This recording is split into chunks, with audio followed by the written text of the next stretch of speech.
ආයිබෝවන් කියලා පිළිගන්න ඔයාලා හැමෝම අපේ සයන්ස් බුක් YouTube channel එකට. මම අද කතා කරන්න යන්නේ 11 ශ්‍රේණියේ 3 වෙනි පාඩම වන මිශ්‍රණ ගැන. මේ පාඩම රසායන විද්‍යාව පාඩමක්. මේ පාඩම ටිකක් දිග පාඩමක්. ඒ නිසා මම මේ පාඩම කොටස් දෙකකට කඩලා වීඩියෝ දෙකකින් ඔයාලට පාඩම අරන් එනවා. මේ පාඩමේ තියෙන කරුණු පාඩම් කරන්න පහසු වෙන්න පාඩම කොටස් කිහිපයකට වෙන් කරලා තියෙනවා. ඒ කොටස් ටික තමයි මේ තියෙන්නේ. මම අද මේ වීඩියෝ එකෙන් මේ තියෙන ටොපික් වලින් පළවෙනි ටොපික් එකේ ඉඳන් 7 වෙනි ටොපික් එකට වෙනකන් තියෙන කරුණු කතා කරනවා. ඔයාලට මේ පාඩමට අදාළ නෝට් එක අවශ්‍ය නම් ඒ නෝට් එක අපේ Telegram group එකෙන් ලබා ගන්න පුළුවන්. Telegram group එකේ link එක මම description box එකේ දාලා තියන්නම්. එතනින් ගිහින් group එකට join වෙලා නෝට් එක download කරගන්න. අපි පොඩි ක්‍රියාකාරකමකට මුලින්ම අවධානය යොමු කරමු.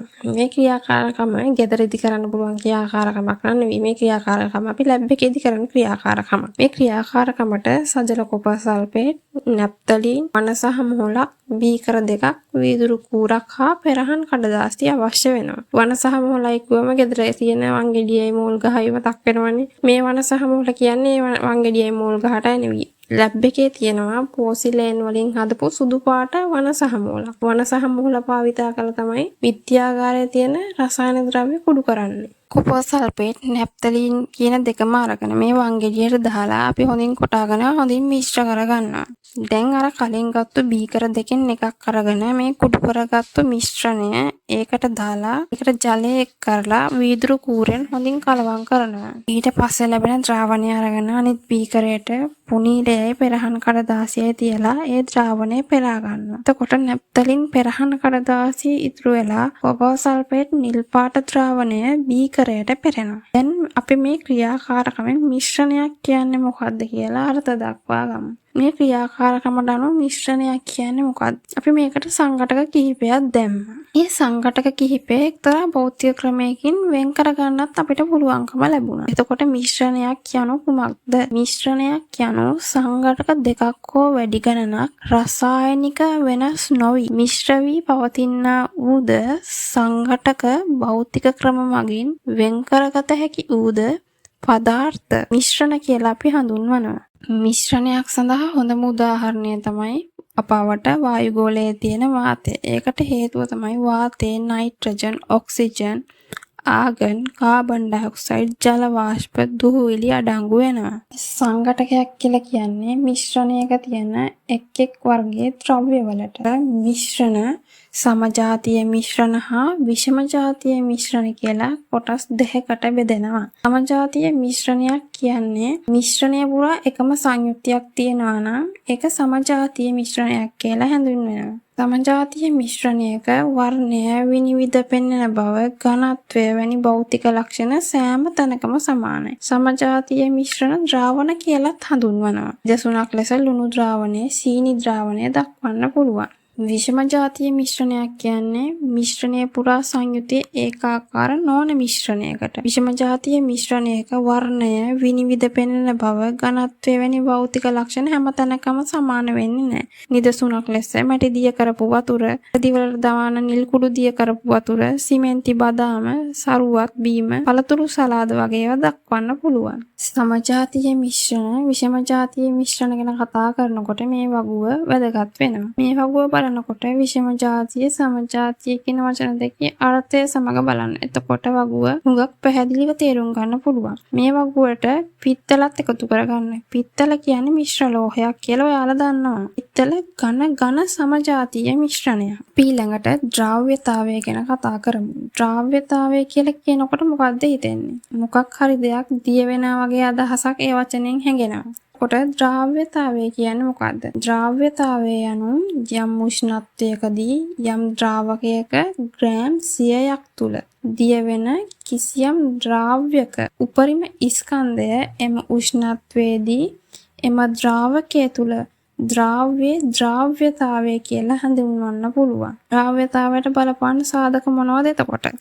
උෂ්ණත්වය, ද්‍රාව්‍යයේ ස්වභාවය, ද්‍රාවකයේ ස්වභාවය වගේ දේවල් ද්‍රාව්‍යතාවයට බලපාන සාධක හැටියට අපිට ගන්න පුළුවන්. මේ ද්‍රාව්‍යතාව ගැන කතා කරනකොට එන තවත් වචනයක් තමයි ද්‍රවීයතාවය කියන්නේ.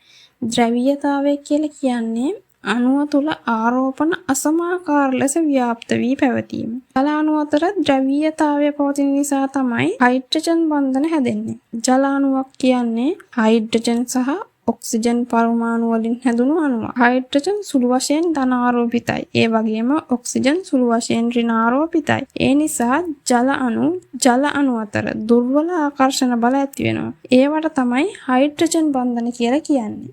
ද්‍රවීයතාවයේ අණුව නිර්ද්‍රවීය හා ද්‍රවීය ලෙස සංයෝග ආකාර දෙකකට බෙදන්න පුළුවන්. මේ ද්‍රාවක හා ද්‍රාව්‍ය, ද්‍රවීය කාබනික ද්‍රාවක හෝ ද්‍රාව්‍ය, නිර්ද්‍රවීය කාබනික ද්‍රාවක හෝ ද්‍රාව්‍ය, ද්‍රවීය අකාබනික ද්‍රාවක හෝ ද්‍රාව්‍ය, නිර්ද්‍රවීය අකාබනික ද්‍රාවක හෝ ද්‍රාව්‍ය කියලා තවත් කොටස් 4කට බෙදන්න පුළුවන්. රසායනික සංයෝග, කාබනික සංයෝග හා අකාබනික සංයෝග කියලා කොටස් දෙකකට බෙදෙනවා. ඒවා ද්‍රවීය හා නිර්ද්‍රවීය ලෙස බෙදුවම දක්වන්න පුළුවන් උදාහරණ මේ සටහනේ දක්වලා තියෙනවා. කාබනික සංයෝග කියන්නේ අනිවාර්යයෙන්ම කාබන් හා හයිඩ්‍රජන් යන මූලද්‍රව්‍ය දෙකම අඩංගු සංයෝගවලට. කාබන් අඩංගු නැති මූලද්‍රව්‍ය අකාබනික මූලද්‍රව්‍ය වෙනවා. ද්‍රාව්‍යතාව ගැන කතා කරපු නිසා වායුවක ද්‍රාව්‍යතාවය කෙරෙහි බලපාන සාධක ගැනත් බලමු. වායුවක ද්‍රාව්‍යතාවය කෙරෙහි උෂ්ණත්වය, පීඩනය වගේ සාධක බලපානවා. අපි දැන් කතා කරන්න යන්නේ මිශ්‍රණයක සංයුතිය කියන කොටස. මිශ්‍රණයක සංයුතිය ප්‍රකාශ කළ හැකි ආකාර කිහිපයක් ඔයාලගේ පෙළ පොතේ සඳහන් කරලා තියෙනවා. අපි දැන් ඒ එක් ආකාරය ගැන කතා කරමු. පළවෙනි ආකාරය තමයි මිශ්‍රණයක සංයුතිය ස්කන්ධ භාගයක් ලෙස ප්‍රකාශ කිරීම. මෙහෙම හිතන්න, අපි බීකරයක් අරගෙන ඒ බීකරයට A කියලා සංඝටකයකුයි B කියලා සංඝටකයකුයි දාලා මිශ්‍රණයක් හදා ගන්නවා. දැන් අපිට කවුරු හරි කිව්වොත් මේ මිශ්‍රණයේ තියෙන ඒවල ස්කන්ධ භාගය හොයන්න කියලා අපි ඒවල ස්කන්ධය දැනගන්න ඕන. A හා B යන දෙකේ ස්කන්ධ එකතුවක් දැනගන්න ඕන. ඒවල ස්කන්ධය මුළු ස්කන්ධයෙන් බෙදුවම ඒවල ස්කන්ධ භාගය ලැබෙනවා. ඕනෑම මිශ්‍රණයක තියෙන සංඝටකයක ස්කන්ධ භාගය හොයන්නයි කිව්වොත් කරන්න ඕන. ස්කන්ධ භාගය හොයන්නයි කියන සංඝටකයේ ස්කන්ධය මුළු ස්කන්ධයෙන් බෙදන්න ඕන. ඒ කියන්නේ ද්‍රාව්‍යයේ ස්කන්ධය ද්‍රාවණයේ ස්කන්ධයෙන් බෙදන්න ඕන. අපි දැන් ඒක පැහැදිලි කරගන්න පොඩි ගැටලුවක් හදමු. මේ ගැටලුව ලියාගෙන වීඩියෝ එක නවත්තලා හදන්න බලන්න. හදලා උත්තරේ බලන්න. මම මෙහෙමම ගැටලුව විසඳගෙන යනවා. ස්කන්ධ භාගය කියන්නේ ද්‍රාව්‍යයේ ස්කන්ධයේ බෙදීම ද්‍රාවණයේ ස්කන්ධය කියලා කලින් කිව්වනේ. ද්‍රාව්‍යයේ ස්කන්ධය 5 ග්‍රෑම් කියලා තියෙනවා. ද්‍රාවණයේ ස්කන්ධය 100 ග්‍රෑම් කියලාත් කියලා තියෙනවා. 5 ග්‍රෑම් බෙදීම 100 ග්‍රෑම් වගින් ස්කන්ධ භාගය ලබා ගන්න පුළුවන්. ස්කන්ධ භාගය 0.05 ලෙස ලැබෙනවා. ග්‍රෑම් වලට ග්‍රෑම් කැපිලා නිසා ස්කන්ධ භාගයට ඒකකයක් නැහැ. දෙවැනි ආකාරය තමයි මිශ්‍රණයක සංයුතිය පරිමා භාගයක් ලෙස ප්‍රකාශ කිරීම. අපි කලින් ගත්ත මිශ්‍රණයම ගමු. A හා B දාපු මිශ්‍රණය. ඒ මිශ්‍රණයේ A ගේ පරිමා භාගය හොයන්නයි කිව්වොතින් මුලින්ම අපි A ගේ පරිමාව හොයා ගන්න ඕන. ඊට පස්සේ මුළු පරිමාව හොයා ගන්න ඕන. A ගේ පරිමාව මුළු පරිමාවෙන් බෙදුවම A ගේ පරිමා භාගය ලැබෙනවා. එනම් පරිමා භාගය හොයන්න කියන සංඝටකයේ පරිමාව මුළු පරිමාවෙන් බෙදුවම පරිමා භාගය ලැබෙනවා. අපි ඒක තේරුම් ගන්නත් පොඩි ගානක් හදමු. මේ ගාන ලියාගෙන වීඩියෝ එකේ ඉතිරි ටික බලන්න. අපි පරිමා භාගය කිව්වේ මොකටද? පරිමා භාගය හොයන්න කියන සංඝටකයේ පරිමාව මුළු පරිමාවෙන් බෙදුවම ලැබෙන පිළිතුරට පරිමා භාගය කියලා කියනවායි කියලා අපි කිව්වා. පරිමා භාගයටත් ඒකක නැහැ. මේ ගැටලුවේ පරිමා භාගය හොයන්න ඕන එතිල් ඇල්කොහොල් වල. පරිමා භාගය හොයන්න තියෙන සංඝටකයේ එතිල් ඇල්කොහොල්. ඒකේ පරිමාව ඝන සෙන්ටිමීටර 25යි. මුළු පරිමාව කියන්නේ අවසන් පරිමාව. ඒක ඝන සෙන්ටිමීටර 250යි. ඝන සෙන්ටිමීටර 25ක් ඝන සෙන්ටිමීටර 250න් බෙදන්න. එතකොට එතිල් ඇල්කොහොල් වල පරිමා භාගය 0.1යි කියලා පිළිතුර ලැබෙනවා. අපි තවත් ගැටලුවක් බලමු. මේ ගැටලුව කියවලා බලලා හදන්න උත්සාහ කරන්න. මේ ගැටලුවේ අවසන් පරිමාවයි පරිමා භාගයයි දීලා තියෙනවා. මොකක්ද පරිමා භාගයේදී අපි කරන්නේ? පරිමා භාගය සමානයි පරිමා භාගය හොයන්න කියන සංඝටකයේ පරිමාව බෙදන්න ඕනේ අවසන් පරිමාව හෙවත් මුළු පරිමාවෙන්. මේකෙදී අපි පරිමා භාගයක් දන්නවා අවසන් පරිමාවක් දන්නවා. දන්නේ නැත්තේ මොකක්ද? දන්නේ නැත්තේ පරිමා භාගය දීපු සංඝටකයේ පරිමාව. ඉතින් ඒක තමයි මේ ගානට පිළිතුර. ඝන සෙන්ටිමීටර 20යි කියලා පිළිතුර ලබා ගන්න පුළුවන්. තුන්වෙනි වර්ගය තමයි මිශ්‍රණයක සංයුතිය මවුල භාගයක් ලෙස. තුන්වෙනි වර්ගයට අදාළ ගණනයන් ගැන සාකච්ඡා කරන්නත් අපි පරණ උදාහරණෙම ගමු. A හා B දාපු මිශ්‍රණයම ගමු. මිශ්‍රණයේ A ගේ මවුල භාගය හොයන්නයි කිව්වොත් හොයන්නේ A ගේ මවුල භාගය සමාන වෙනවා A මවුල ප්‍රමාණය බෙදීම මුළු මවුල ප්‍රමාණයට. B ගේ මවුල භාගය හොයන්නයි කිව්වොත් B ගේ මවුල ප්‍රමාණය බෙදීම මුළු මවුල ප්‍රමාණය B ගේ මවුල භාගයට සමාන වෙනවා. මවුල සංඛ්‍යාව හොයන සමීකරණයක් දන්නවනේ. සමානයි m බෙදීම m. n කියන්නේ මවුල ගණන. m කියන්නේ සංඝටකයේ දී ඇති ස්කන්ධය. capital M කියන්නේ සාපේක්ෂ අනුක ස්කන්ධය. මේ ගැන තේරුම් ගන්න ගැටලුවක් හදමු. මේ ගැටලුව සටහන් කරගන්න. ගාන පොඩ්ඩක් වගේ තිබුණට උත්තරේ ගන්න ටිකක් දිගට ගැටලුව හදන්න ඕන. මේ ගැටලුවේ ජලය ග්‍රෑම් 180ක් දීලා තියෙනවා. NaOH ග්‍රෑම් 40ක් දීලා තියෙනවා. NaOH වල මවුල භාගය තමයි හොයන්න තියෙන්නේ. මුලින්ම H2O හා සෝඩියම් හයිඩ්‍රොක්සයිඩ් වල මවුල සංඛ්‍යාව හොයන්න ඕනේ. ඒකට ඕන සමීකරණය මොකක්ද? n සමානයි දී ඇති ස්කන්ධය බෙදීම සාපේක්ෂ අණුක ස්කන්ධය.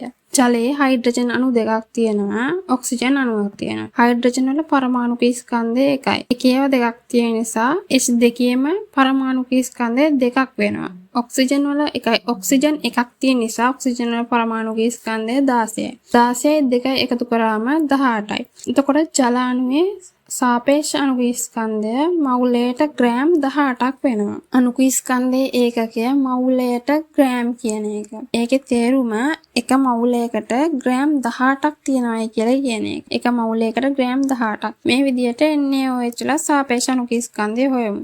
සෝඩියම් වල පරමාණුක ස්කන්ධය 23යි, ඔක්සිජන් වල පරමාණුක ස්කන්ධය 16යි, හයිඩ්‍රජන් වල පරමාණුක ස්කන්ධය 1යි. මේ හැම පරමාණුම එක එක පවතින නිසා 23යි 16යි 1යි එකතු කරන්න ඕනේ. එතකොට මවුලයට ග්‍රෑම් 40ක් කියලා අණුක ස්කන්ධය ලැබෙනවා. H2 වල සාපේක්ෂ අණුක ස්කන්ධය මවුලයට ග්‍රෑම් 18යි කියලා හොයාගත්තා. NaOH වල සාපේක්ෂ අණුක ස්කන්ධය මවුලයට ග්‍රෑම් 40යි කියලා හොයාගත්තා. දැන් අපිට ඕනේ H2 වල මවුල ගණන හොයාගන්න. මවුල සංඛ්‍යාව වෙන සමීකරණය මොකද්ද? මවුල සංඛ්‍යාව සමානයි දී ඇති ස්කන්ධය බෙදීම සාපේක්ෂ අණුක ස්කන්ධය. H2 වල ග්‍රෑම් 180ක් දීලා තියෙනවා. එතකොට දී ඇති ස්කන්ධය තමයි ග්‍රෑම් 180. H2 වල සාපේක්ෂ අණුක ස්කන්ධය ග්‍රෑම් 18යි. ග්‍රෑම් 180 මවුලයට ග්‍රෑම් 18න් බෙදුවම ජල මවුල සංඛ්‍යාව ලැබෙනවා. ජල මවුල සංඛ්‍යාව 10යි. NaOH යන්නේත් මේ විදිහටමයි. NaOH දීලා තියෙන ස්කන්ධය ග්‍රෑම් 40යි. සාපේක්ෂ අණුක ස්කන්ධය මවුලයට ග්‍රෑම් 40යි. ඒක බෙදුවම NaOH මවුල ගණන 1යි කියලා ලැබෙනවා. මුළු මවුල ගණන ලබා ගන්න මේ 10යි 1යි එකතු කරාම මුළු මවුල 11යි. ජලයේ මවුල භාගය H2O මවුල ගණන බෙදීම මුළු මවුල ගණන. H2O මවුල ගණන කීයද? 10යි. මුළු මවුල ගණන 11යි. එතකොට H2 වල මවුල භාගය 11න් 10යි. මේ ගාන කියලා තියෙන්නේ NaOH වල මවුල භාගය හොයන්න කියලා. එතකොට NaOH වල මවුල භාගය කියන්නේ මොකද්ද? NaOH වල මවුල ගණන බෙදීම මුළු මවුල ගණන. NaOH වල මවුල කීයද? 1යි මවුල. මුළු මවුල ගණන 11යි මවුල. එතකොට NaOH වල මවුල භාගය 11න් 1යි. මිශ්‍රණයක එක් සංඝටකයේ මවුල භාගවල එකතුව එකක් වෙනවා. එමෙන්ම මිශ්‍රණයක එක් සංඝටකයේ ස්කන්ධ භාගවල එකතුවද පරිමා භාගවල එකතුවද එකයි. මිශ්‍රණයක ස්කන්ධ භාග, පරිමා භාග හා මවුල භාග සඳහා ඒකක නැහැ. මිශ්‍රණයක සංයුතිය ප්‍රතිශතයක් ලෙස දක්වන්නයි කිව්වොත් මොකද කරන්නේ? ඒ වල ස්කන්ධ භාගය ස්කන්ධ ප්‍රතිශතයක් ලෙස දක්වන්න කිව්වොත් ඒගේ ස්කන්ධ භාගය 100%න් වැඩි කරන්න. එතකොට ස්කන්ධ ප්‍රතිශතය ලැබෙනවා. පරිමා ප්‍රතිශතය වුවත් මවුල ප්‍රතිශතය වුවත් කරන්න තියෙන්නේ ඕකමයි. පරිමා භාගය 100%න් වැඩි කරන්න. එතකොට පරිමා ප්‍රතිශතය ලැබෙනවා. මවුල භාගය 100%න් වැඩි කරන්න. එතකොට මවුල ප්‍රතිශතය ලැබෙනවා. ඒ ස්කන්ධ භාගයම ppm වලින් දක්වන්නයි කිව්වොත් ppm කියන්නේ part per million කියන එක. ඒ කියන්නේ මිලියනයකට කොටස් ගණන. ඒ සඳහා ස්කන්ධ භාගය මිලියනයෙන් වැඩි කරන්න.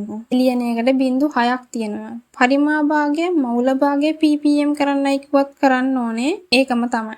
ඒ සඳහා විසඳපු ගැටලුවක් පහලින් තියෙනවා. ඒක ඔයාලට තේරුම් ගන්න පුළුවන් පොඩි ගැටලුවක්. 4වෙනි වර්ගය පිළිබඳ බලමු. 4වෙනි වර්ගය තමයි මිශ්‍රණයක සංයුතිය.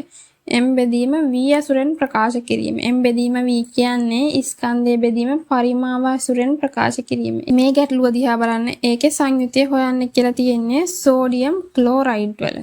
සෝඩියම් ක්ලෝරයිඩ් වල සංයුතිය හොයන්න සෝඩියම් ක්ලෝරයිඩ් ස්කන්ධය ද්‍රාවණ පරිමාවෙන් බෙදන්න ඕනේ. හරි පහසු ගැටලුවක්. ඒ අගයන් දෙක දීලා තියෙනවා. ද්‍රාවණයේ පරිමාව ඝන ඩෙසිමීටර් 1යි කියලා දීලා තියෙනවා. සෝඩියම් ක්ලෝරයිඩ් ස්කන්ධය ග්‍රෑම් 5යි ලෙසත් දීලා තියෙනවා. ඒ දෙක සුළු කරන්න.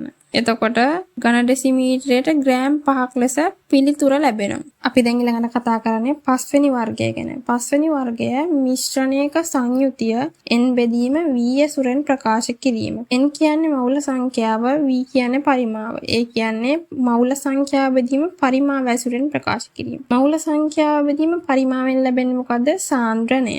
සාන්ද්‍රණය කියලා කියන්නේ ඝන ඩෙසිමීටර එකක් තුල අඩංගු වන මවුල ප්‍රමාණයට. අපි දැන් මේ ගැටලුව දිහා බලමු. මේ ගැටලුවේ ඝන ඩෙසිමීටර දෙකක් තුල NaOH මවුල 4ක් තියෙනවා කියලා කියනවා. ඝන ඩෙසිමීටර එකකට මවුල ගණන හොයන්න මේ මවුල 4 ඝන ඩෙසිමීටර දෙකෙන් බෙදලා ඝන ඩෙසිමීටර එකකින් වැඩි කරන්න ඕනේ. එතකොට ඝන ඩෙසිමීටර එකකට තියෙන NaOH මවුල සංඛ්‍යාව ලැබෙනවා. NaOH වල සාන්ද්‍රණය හොයන්න ඒ ලබාගත් මවුල ගණන ඝන ඩෙසිමීටර එකෙන් බෙදන්න ඕනේ. එතකොට පිළිතුර ලබා ගන්න පුළුවන්. ඊට වීඩියෝ එකේ අවසාන ගැටලුවට යමු. මේ ගැටලුව හොඳින් කියවන්න. ඒකේ මොකද්ද හොයන්න කියලා තියෙන්නේ? ග්ලූකෝස් ස්කන්ධය ගැන.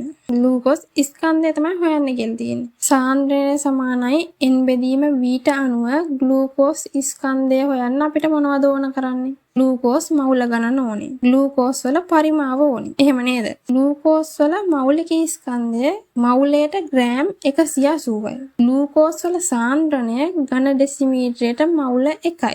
මවුලයට ග්‍රෑම් 180යි කියන්නේ එක මවුලයකට ග්‍රෑම් 180ක් අඩංගුයි කියන එක. ඝන ඩෙසිමීටරයකට මවුලයයි කියලා කියන්නේ එක මවුලයකට n සමානයි m බෙදීම n වලට මේ අගයන් ආදේශ කරමු. මවුල ගණන 1යි කියලා හොයාගෙන තියෙනවා.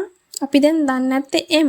ඒ කියන්නේ ස්කන්ධය. සාපේක්ෂ අණුක ස්කන්ධය මවුලයට ග්‍රෑම් 180යි කියලා දන්නවා. ඒකත් ආදේශ කරන්න. මවුල සංඛ්‍යාව දන්නවා. මෞලික ස්කන්ධය දන්නවා. දන්නේ නැත්තේ ස්කන්ධය විතරයි. මේ සමීකරණයට අගයන් ආදේශ කරලා පිළිතුර ග්‍රෑම් 180ක් කියලා ලබා ගන්න පුළුවන්. අපි අද මිශ්‍රණ කියන සම්පූර්ණ පාඩමම කතා කරලා ඉවර කරේ නෑ. ඒකේ මුල් කොටස් ටික විතරයි කතා කරේ. අපිට තව මේකේ තව කොටස් දෙකක් බලන්න තියෙනවා. අපි මේ කොටස් දෙක ඊළඟ වීඩියෝ එකෙන් සාකච්ඡා කරමු. එහෙනම් අපි අදට ගිහිල්ලා එන්න.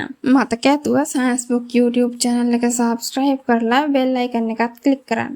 එතකොට අපි අලුතෙන් වීඩියෝ එක upload කරපු ගමන්ම ඔයාලට මේ වීඩියෝ එක බලන්න පුළුවන්. එහෙනම් අපි අදට ගිහිල්ලා එන්න. ඔබට සුබ දවසක්.